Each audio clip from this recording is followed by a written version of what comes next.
Hoje, nós vamos concluir a nossa série Sabedoria Prática, com base no curto, mas tão profundo livro de Tiago. Vamos ler os dois últimos versículos desta epístola, versos 19 e 20 do capítulo 5. Tiago 5, 19 e 20, diz aqui a palavra de Deus: Meus irmãos, se algum de vocês se desviar da verdade e alguém o trouxer de volta, lembre-se disto: quem converte um pecador do erro do seu caminho, salvará a vida dessa pessoa e fará que muitíssimos pecados sejam perdoados. Ensino muito prático desse apóstolo Tiago. Ele é muito prático, econômico, parece, nas palavras e também na conclusão, ou falta de conclusão. Não sei se você reparou, mas essa cartinha esquisita, na maneira como ele termina. Se a gente for comparar com as demais cartas do Novo Testamento, o apóstolo Paulo, por exemplo, ele costumava fazer uma saudação final. Ele agradecia nominalmente as pessoas que o ajudaram, cooperaram com o trabalho. E chega esse apóstolo, termina dessa maneira, que coisa mais estranha. Ele não faz nenhuma recomendação, ele não abençoa, ele não manda abraço para os amigos, mas ele convida os seus leitores a abraçarem uma causa. O quê? Ele encoraja todos esses crentes a reconquistar os irmãos que se desviaram da verdade. Essa era a preocupação. Tiago era um grande pastor, pastor da igreja lá de Jerusalém.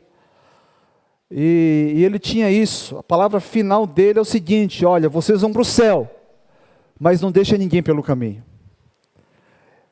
Na minha infância, não sei quem é da minha infância aqui nessa igreja, mas tinha uma música bem curtinha que dizia assim: o céu é um lindo lugar, cheio de graça e sem par.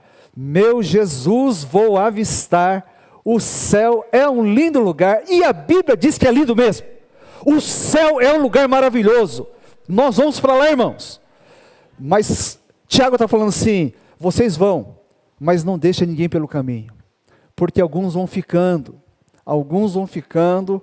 lembre-se deles.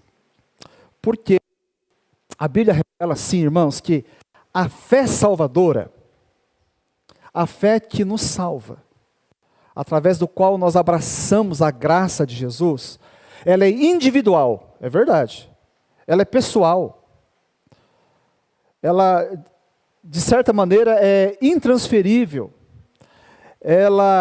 mas também ela se expressa de modo solidário, ela é outrocêntrica, ela é coletiva, e algumas vezes sacrificial. Então, na conversão, nós somos inseridos no corpo de Cristo, na igreja de Cristo, na comunhão dos santos, e nessa condição de corpo de Cristo, o nosso irmão, ele ganha uma importância que até então as pessoas no mundo não tinham, porque todos nós somos egoístas, por natureza, todos nós somos, mais ou menos todos. Tem uma jovenzinha da nossa igreja, no PG, ela falou assim: eu sou um pouco egoísta. Não, na verdade eu sou egoísta. Não, eu sou muito egoísta. Eu gostei da sinceridade rasgada dela, porque é isso. Só que uma vez que a gente se converte, nós somos convertidos a Cristo, o outro ganha importância. O apóstolo Paulo mesmo orientou ao jovem pastor Timóteo, 1 de Timóteo capítulo 4, verso 16. Atente bem para a sua própria vida e para a doutrina, perseverando nesses deveres, pois, agindo assim, você salvará tanto você mesmo quanto aos que o ouvem. Olha só o que ele diz. Atende bem para a sua própria vida. Então aquela máxima, cada um cuide da própria vida, está certo, tem que cuidar mesmo. O apóstolo Paulo está falando, cuide, atente da sua própria vida. Só que ele não está dizendo, cuide só da sua vida. Geralmente quando a gente fala isso, cuide da sua vida, a gente fala isso para quem? Para os enxeridos, não é? Para quem gosta de se intrometer na vida alheia. Todo mundo conhece alguém assim. Ou então você é essa pessoa, não sei. Não é? Mas a Bíblia diz, olha, você tem que cuidar da sua própria vida. Né? Mas também tem que prestar atenção no outro. Jesus fala, ame ao seu próximo, né? Como a si mesmo, Mateus 22:39. Então, o crente não é aquele que, egoisticamente falando, fala assim, olha, eu já garanti a minha salvação, o meu passaporte para o céu já está carimbado, o resto que se vire. É uma pessoa que não entendeu nada, né? O outro, ele faz parte da minha agenda uma vez que eu me converto. O outro tem que ficar no meu radar de atenção. Porque sem o outro, eu não consigo desenvolver o importante fruto do Espírito, que é o amor. Se não, veja Gálatas, capítulo 5, 22 e 21. O que diz aqui o texto? Mas o fruto do Espírito Santo, na vida do crente, é amor, alegria, paz, paciência, amabilidade, bondade, fidelidade, mansidão e domínio próprio. Contra essas coisas não há lei. Esse amor, que é resultado do Espírito Santo em nós, uma vez que a gente é convertido, ele se manifesta poderosamente primeiro na minha própria vida. Eu experimento esse amor. O crente experimenta o amor de Deus de maneira encarnada, poderosa, eficaz. É esse amor que nos transforma, que nos constrange. Mas uma vez que a gente experimenta esse amor, ele vai ser passado de mim para o outro. O amor não fica aqui. Ele passa por aqui. Ele tem que chegar no outro. E aqui, Tiago, ele está falando sobre isso também, né? Gente, o Espírito Santo, ele nos resgata desse nosso isolamento egoísta. Porque é mais fácil a gente viver sozinho, não é? Lógico que é. Tem gente que casa para abandonar a solidão. Fala assim, não aguento mais. Eu quero casar, porque aí a vida vai ser boa. Aí você casa, você descobre que casamento é bom, mas que não é fácil. Alguns falam assim, meu Deus, onde eu fui parar? Por que eu não escutei a minha mãe falar assim, filha, presta atenção. Presta atenção. E eu repito, sua mãe está certa, presta atenção. Quem quer casar, abre bem os olhos, viu? Vê bem onde você vai amarrar a sua aguinha, porque casou é para sempre. Porque é mais fácil. É mais fácil ficar sozinho. Mas, sozinho o amor não desenvolve. Sozinho a gente não funciona bem. Deus falou desde o começo, não é bom que o homem esteja só. Por isso que Deus fez a mulher. Mas Deus podia ter caprichado um pouco mais, pastor. Né? Mulher é um negócio complicado, você também é. Não, o que complicou não foi, a obra de Deus é perfeita. Né? O pecado que entrou e que estragou tudo. Por isso nós precisamos de Jesus. Na nossa vida, no nosso casamento, nos nossos relacionamentos. Então a gente começa a achar muito difícil viver com as pessoas e começa a se isolar, mas o Espírito Santo nos resgata porque é terrível. É uma vida pobre, a vida sozinho. A vida sozinho é uma vida sem graça. Então, ele nos resgata disso e passa então a nos dirigir na direção do outro. E aqui em Tiago ele fala assim, que a gente deve buscar o irmão que se desviou da verdade. Apesar de Jesus ser-se muito maravilhoso, quantos de nós não se desviam, não se perdem? e precisa alguém ir atrás. Semana passada nós vimos sobre, se alguém está doente, né, chame os presbíteros da igreja e peça que orem. Quando a gente está doente fisicamente, não é difícil pedir ajuda. Por quê? Porque nós sabemos, quando a gente está mal, quando a gente está num buraco, principalmente em enfermidade, as pessoas costumam ser empáticas, é ou não é? As pessoas se solidarizam. Dificilmente alguém pega um doente e vai lá e pisa em cima dela. Porque quem está doente está numa situação pior do que a nossa. Então não é difícil a gente se compadecer, a gente estender a mão, a gente orar com a pessoa. Por isso a gente não se constrange e pedir, fala assim, ô Kelly, por favor, ora por mim, Kelly, eu estou muito mal. Eu estou doente aqui já faz meses, os médicos não descobrem, Kelly, ora. Ela vai orar. Agora, doença espiritual, desvio da verdade, pecado. Como é difícil. É difícil.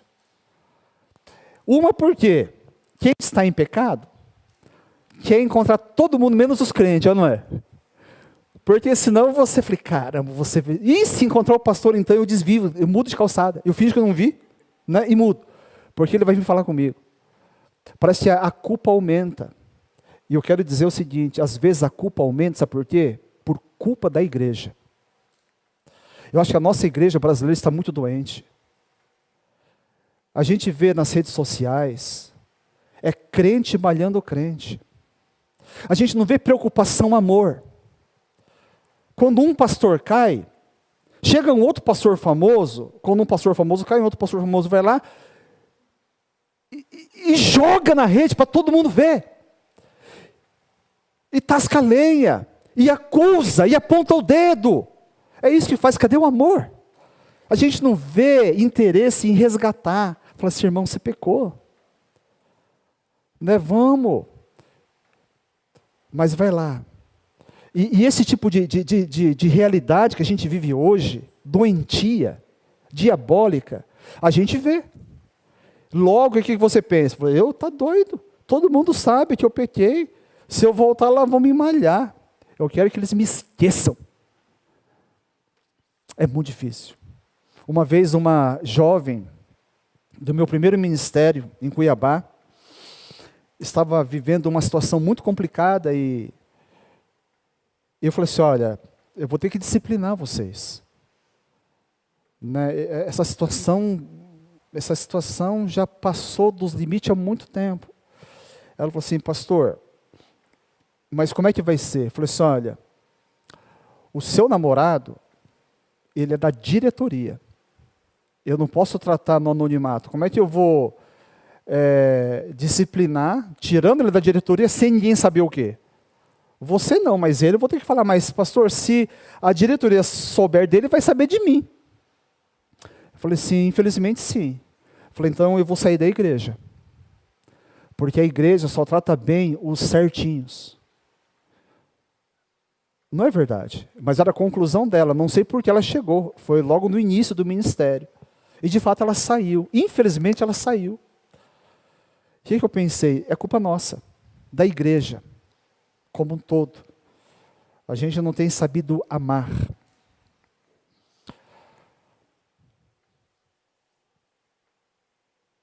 Não pode ser assim, gente. Quando a gente faz isso, eu vejo crente espetando o outro no Facebook, dando indiretas. Isso não honra a Deus. Isso mancha a igreja. Aí, sabe o que acontece? Os incrédulos, aqueles que não conhecem a Jesus, querem ficar longe da igreja. Eu falei, esse povo é doente, está doido. Né? E vai ficar longe da igreja e dos crentes. Porque os crentes começam a se mostrar hipócritas, falam que amam, mas quando a pessoa mais precisa, joga pedra. O que fazer quando um irmão se afasta de Deus? Quando ele vive em estado de pecado? Acho que uma primeira coisa é lembrar que esse que caiu é um dos nossos. É do nosso time. não é adversário e deve ser tratado como tal. Porque se a gente pensa corretamente, a gente vai sentir corretamente e vai ser mais fácil agir corretamente, concorda? Se você alimenta na cabeça que o outro é do Satanás, você vai odiar o cara.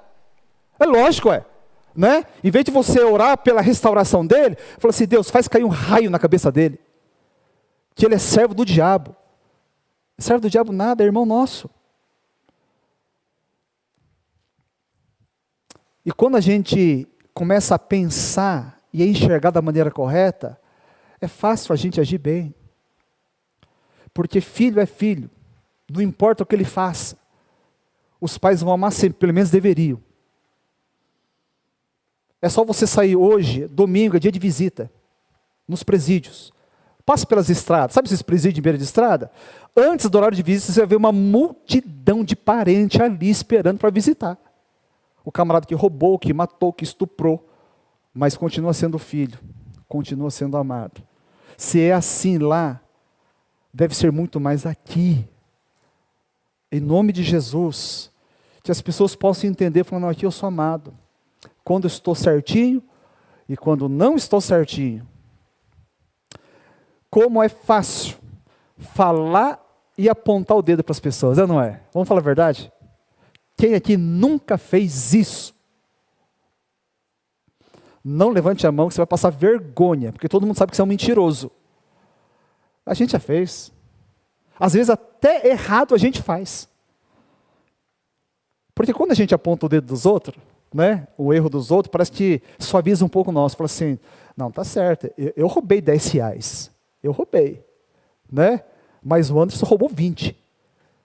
Né? Então o meu já ficou pela metade, tá certo? 50% pecador comparado com o Anderson.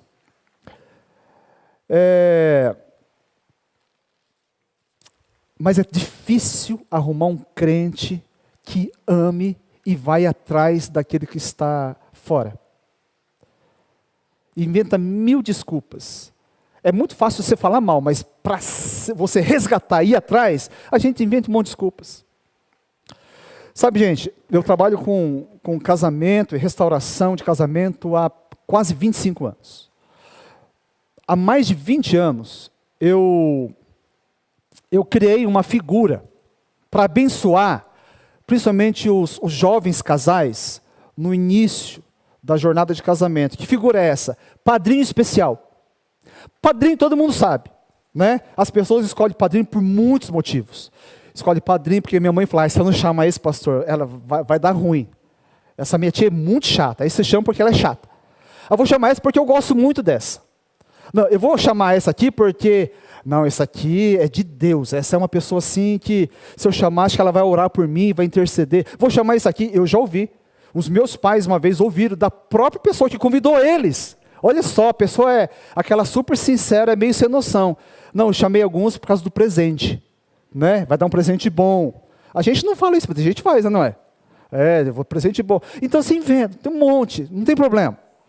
Eu já fui no casamento que tinha 9 casais de cada lado. Tinha mais gente no altar do que lá. Não tem problema, mas eu falo para os casais o seguinte, ó, quem vai casar, viu? Você presta atenção, Rafinha. Já vai pensando. Pode escolher quantos padrinhos, mas um casal de padrinho vai ser o padrinho especial. Como é que é esse padrinho especial? É um casal que você sabe, os dois têm temor de Deus no coração. É gente que ama Jesus para valer. Segundo, é um casal que manda bem do casamento. Você vê o casal e fala, caramba, eu quero um casamento assim. Tem casais assim, graças a Deus. Né? Não pode ser parente. Parente não dá muito certo. E esse padrinho você vai convidar. Você vai chegar nele. O Dais, que é a Vitória, tem um padrinho especial. Né? Fizeram curso de noiva, casaram. E foi falar assim, olha, vocês podem ser meu padrinho especial? Ele falou assim, o que é isso? Né, o povo não sabe, porque eu inventei esse negócio. Mas tem abençoado muita gente. Padrinho especial, aquele padrinho que vai abençoar o casamento. Vocês conhecem aquele ditado que fala assim, em briga de marido e mulher, ninguém mete a colher. Tá certo? É sábio. Melhor não meter mesmo, né? Mas não é absoluto, gente. Tem algumas situações que deve. Por exemplo, se esses olhos verem um marido bater na esposa, eu entro no meio. em tempos de violência contra a mulher, omissão covarde, a gente fica quieto. Eu entro mesmo, né? Mas esse padrinho especial, ele pode se meter por quê? Porque ele tem uma licença especial concedida pelo casal de noivos. Ele falou assim, vem cá, olha, toda vez que vocês virem eu e o Daisuke brigando, ou então vocês perceberem que domingo após domingo, cada um vai para um lado da igreja, sabe? Você percebe, né? Casal que sempre vem junto, de repente começa a aparecer, cada um vai para um lado. Aquela cara amarrada. Falei, aconteceu alguma coisa aí. Você pode chegar e chamar a gente para conversar, pode chamar. Tinha um irmão muito querido, irmão José, de uma das vezes que eu fui pastor. Ele foi padrinho especial de várias pessoas. Era um homem preto, barbudo, andava de moto, pedreiro. Pensa num homem de Deus. Ele era diácono da igreja também. E vira e mexe, ele aparecia no meu gabinete. Falei assim, pastor, eu fui na casa de fulano. Ah, irmão, por quê? Não, tá muito estranho. Eu estava vendo, tá muito estranho. Eu fui lá, aquela mãozona de pedreiro. Aí saiu o casal, já sabe. Falei, irmão José, eu baixava a cabeça. Não podia falar nada, porque era padrinho especial. Deu autorização. Vem cá, meu, vem cá. Aí colocava a mãozona no ombro do... O que está acontecendo aqui? Aí os dois abaixam a cabeça. Aquele constrangimento. Mas depois ele ministrava. E no final, alegria, reconciliação, né? Oh, glória, coisa boa, né? Padrinho especial. É esse o papel dele. Todo mundo que vai casar aqui já vai pensando, hein? Natália, está pensando já, Natália? Sara, começa a pensar para escolher. Não é fácil escolher. É um casal que pode se intrometer. É lógico, casais, a gente tem que tentar resolver por conta. Mas às vezes não consegue. É bom ter uma ajudinha de fora. E também tem outra situação, né? O Felipe está brigando com a Cíntia. Cíntia está brigando com o Felipe. Chega uma hora que um dos dois, o mais crente, vai falando, está errado. Eu não sei qual dos dois é mais crente ainda. Aí fala assim, olha, vamos parar com isso? Né? Vamos fazer as pazes? Não, não quero fazer as pazes. Não, vamos fazer as pazes. Não quero fazer as pazes. Ele falou, tá bom, o problema é seu. Não quer? Eu vou chamar ele. Vai chamar o padrinho. Não, não vai, eu vou, é combinado já. Aí só do medo do padrinho vir, ele falou, tá bom, vamos fazer as pazes. Tá vendo? Sim, ele viu, já abençoou. Padrinho especial, olha só, essa figura, não devia ter esse nome, né? Todos os padrinhos deveriam ser assim, mas infelizmente, ele se perdeu no meio do caminho, eu tive que resgatar dessa maneira. Nós não somos padrinhos especiais do nosso irmão. Por isso nós não podemos intrometer. Só que a Bíblia diz que quando a gente resgata o irmão que se desviou da verdade, a gente não está se intrometendo, a gente está salvando. Salvar a vida do irmão é amor, é obrigação nossa. Olha só que coisa boa, já pensou toda vez que você está desviado, chega alguém junto de você com amor, com firmeza, mas com amor, chega, olha que coisa boa, que coisa fantástica, e saber que não vai ser julgado, não vai ser condenado. Seguidores de Jesus, nós temos esse sagrado encargo. Quem ama se importa o suficiente para encarar esse irmão, porque a gente sabe, quem está assim, geralmente não recebe com um sorriso. Eles até pararam de vir para a igreja, porque não quer. Às vezes vai ver cara feia. Às vezes vai falar assim, sai para lá. Às vezes você vai ser recebido com uma indiferença fria. Tudo isso faz parte. Até grosseria você pode receber. Mas o amor encara. Eu tenho um amigo, hoje ele é pastor também, lá no Mato Grosso. Tinha uma serva de Deus conhecida no Brasil, conferencista, ela tem pregações na internet com muitas visualizações, só que ela caiu em pecado. Ela no Rio de Janeiro, ele lá no fundão no Mato Grosso, sabe o que ele fez? Ele se importou o suficiente para não fazer igual muita gente faz, sabe, fazer um vídeo no YouTube e detonar o outro. Olha, gente, a prova aqui que essa pessoa não presta. Porque isso não é coisa de crente. Ele pegou, não falou nada para ninguém, comprou passagem de avião, foi até o Rio de Janeiro, e foi conversar com ela. Eu não sei o desdobramento. No primeiro momento, diz ele que não foi bem sucedido, mas ele fez o papel dele. Eu não estou falando para ninguém comprar passagem de avião, né? Às vezes é uma ligação por celular, é uma visita em alguma hora, é tomar café junto numa padaria. Muito bem. Como que eu faço isso? Como é que eu chego no irmão que está em pecado? Eu confesso para vocês que eu, se fosse escolher um texto para pregar, eu não escolheria isso aqui, né? Mas a equipe pastoral decidiu que a gente vai ensinar a Bíblia toda.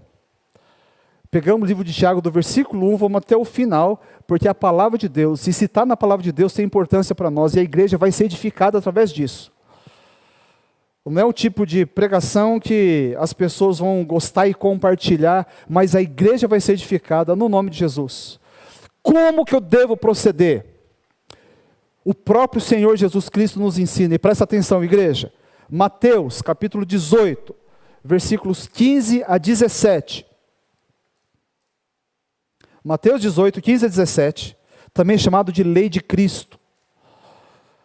Eu vou pedir para as irmãs lerem todas juntas o versículo 15, por favor.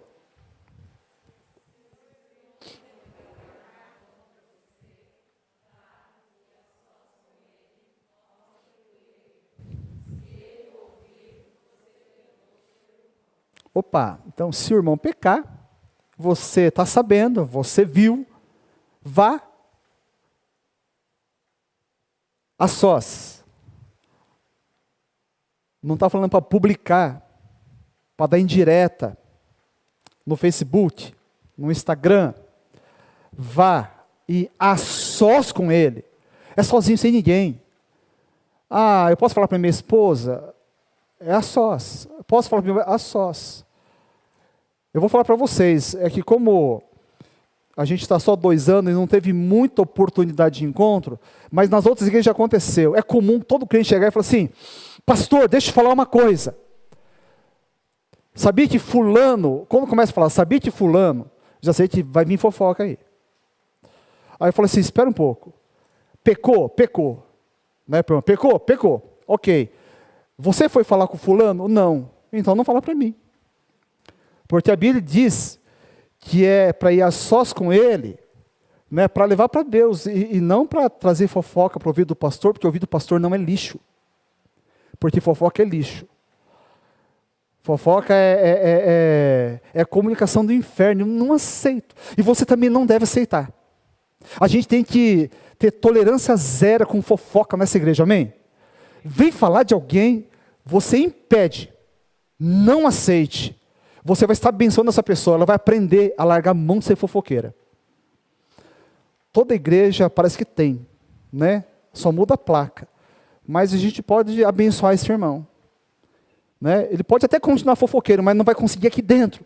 Porque ele não vai ter ouvidos para escutar, porque fofoqueiro gosta de ouvidos, né? E se você não dá, perde a graça. Porque ele não quer apenas ouvido, ele quer alguém para ajudar ele a falar mal daquela pessoa. Só que aqui nessa igreja não vai ter isso em nome de Jesus. Não vai lá e fala com ele. Se ele ouvir, o que ele fala? Você ganhou o seu irmão, olha que Jesus fala, coisa linda. Você vai ganhar o seu irmão. Você ganha ele para Jesus mais uma vez. Você ganha ele para o reino. Que coisa boa. Se o seu irmão pecar, vá. Ah, pastor, eu fui lá e a pessoa não quis me atender. Não, às vezes a pessoa não está no momento bom. Né? Vá. O Jay Adams, um autor antigo na área de aconselhamento pastoral, aconselhamento cristão, ele tem uma leitura muito boa desse texto. Ele fala assim, olha, você vai falar com o irmão, tenta até você acreditar que não tem mais jeito. Eu fiz de tudo. Tudo. Eu tentei, liguei, fui atrás, chamei para comer, conversei, mas ele continua. Aí vai para o segundo passo. Os homens, podem ler o 16.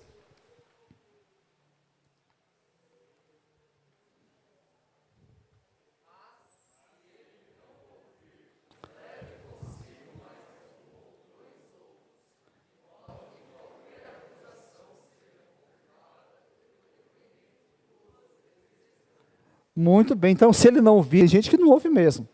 Não ouviu, olha só, chame mais uma ou duas pessoas. De preferência, gente que essa pessoa ame, respeite. Não vai levar o inimigo dela, né? O desafeto dela. Ele é um palmeirense ou não é um corintiano para ir junto? Vai ficar com mais raiva ainda.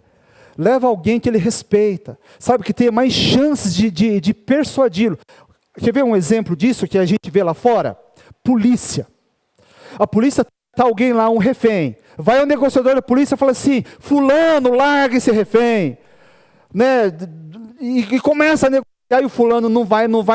Quem que a polícia faz? Quem que é a primeira pessoa que a polícia chama? A mãe. A mãe. Né? E muitas vezes a mãe vai lá, filho do céu, faz isso não. Né? Larga essa moça. Né? Se entrega para a polícia. E aí, se ele ama muito a mãe, ele faz isso. Por isso, a regra é essa. Não é você falar para quem você quer. Fala assim, puxa vida, o Natan está longe de Deus. Quem que Natan respeita demais? É o Theo. Né? Apaixonado pelo irmão. Eu chamo o Theo, falei, vem cá, Theo, vamos lá comigo, falar com o Natan. Natan não está me ouvindo? Né? Quem sabe assim a gente consegue trazer de volta. Aqui não é algo, não é punitivo a coisa. É mais para resgatar, para ganhar o coração da pessoa. Pastor, como é que você faz quando chega nesse ponto, por exemplo, seja o primeiro ou segundo passo que Jesus fala? Porque já veio gente que eu nem precisei chegar. Uma vez teve um membro de uma das igrejas, o homem em si, muito gente boa, crente, mas vacilou feio. O que ele fez? Ele estava trabalhando e a cliente estava sozinha, a ocasião surgiu, Satanás sugeriu e ele consentiu, foram para a cama. O homem não teve paz no coração, ele chegou e